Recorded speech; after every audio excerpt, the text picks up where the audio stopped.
Alright guys, welcome back to another raid video. Alright, still out of town, so I'm using my phone to record this video. Alright, this morning I log into Raid Alliance and I see this news pop up, which is champion training event. Let me open this. Okay, so a special champion training event. This is probably like once a year thing. I believe every year during November or December, there was a guaranteed legendary champion training event for the first place.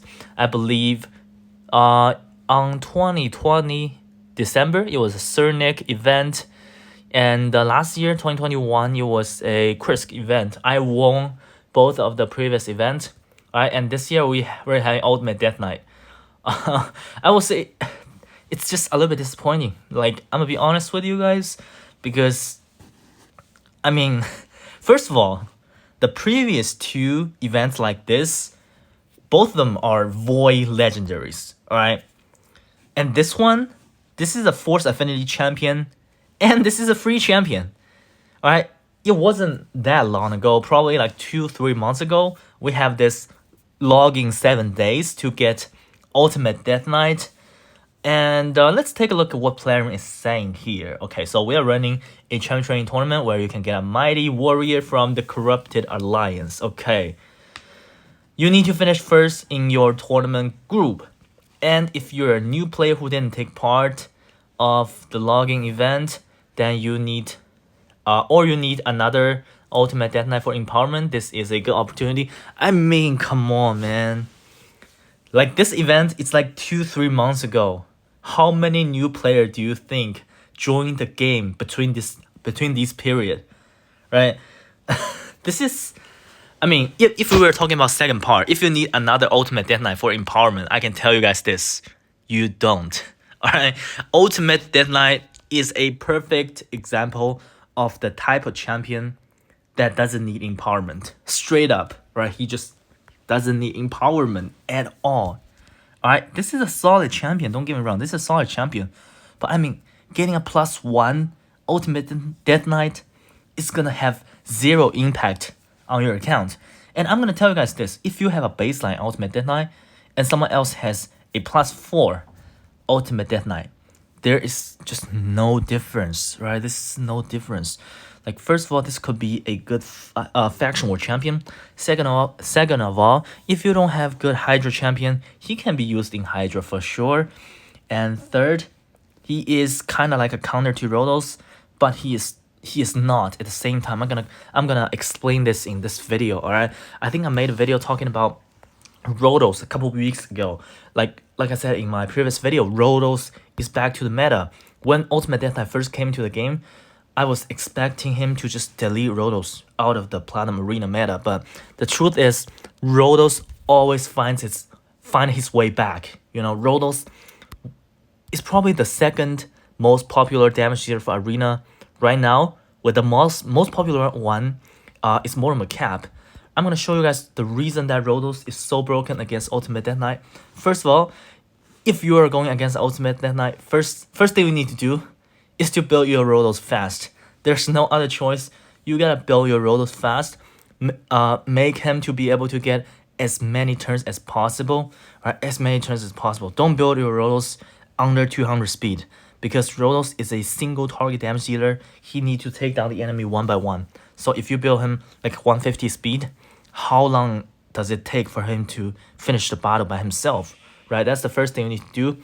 Build Rotos fast. And the second reason that Ultimate Death Knight is really not someone that can stop Rotos is if we take a look at his passive here. All right, let me try to find him on my roster.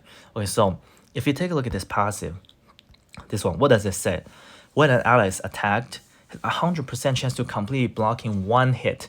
This means it's always gonna be the first hit, right?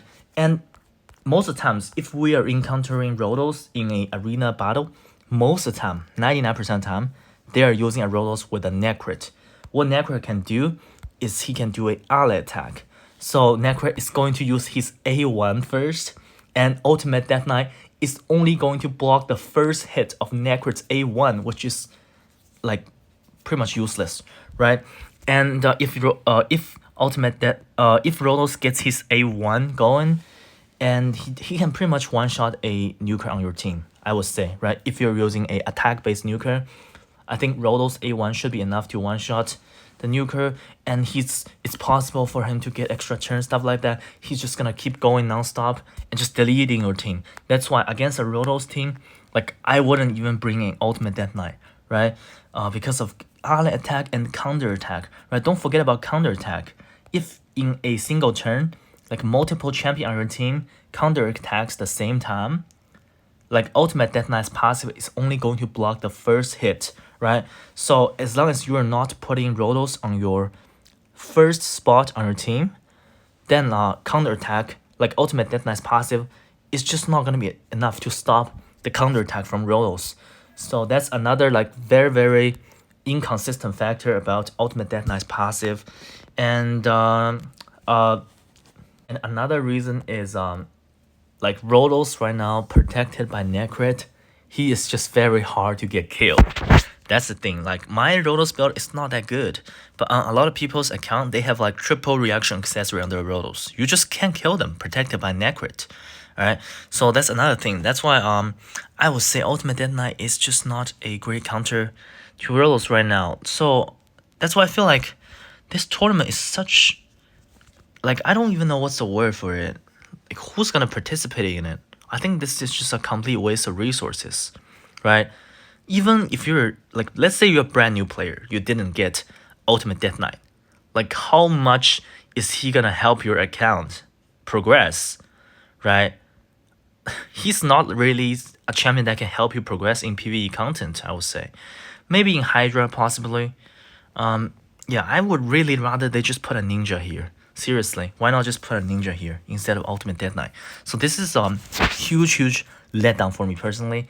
And like if you've been playing this game, I think most of my viewers, you definitely play this game more than 3 months, right? You should be able to get, you should got this champion already. There's just zero reason to go for a duplicate. Zero reason. It's a complete waste of resources. And another thing I'm really not happy about Plarium did is this thing here, Revenant's Path. Okay, Revenant's Path. Like I pulled shards yesterday, as you guys saw from my last video. I pulled 120 ancient shards. And how about just give players some of spoilers, right? Just tell player you're gonna get points from summoning champions. Then I'm gonna hold off until today. So this is such a scam. Like, I'm very disappointed about Plarium this time. Like this is looking terrible, right? This Revenant's Path event. Basically, it's a Path of Light, right? It's just a more scammy way of doing it, not telling players like what's included in this event, but put out a short event 1 day earlier. This is just very scammy. I don't like it. All right, so that's gonna be for this video. I think these two events are these like the Black Friday event or the Thanksgiving event. I'm not sure. This is just super. This is just a very big letdown for me. I don't know how you guys feel. I'm just gonna tell you guys how I feel about this one. Very disappointed. Yeah. I don't recommend any of you guys go for this tournament. Complete waste of resources. All right. So yeah, that will do it for this video. I'll be back in town soon. So you guys can see me on Facecam soon. Okay. So until next time.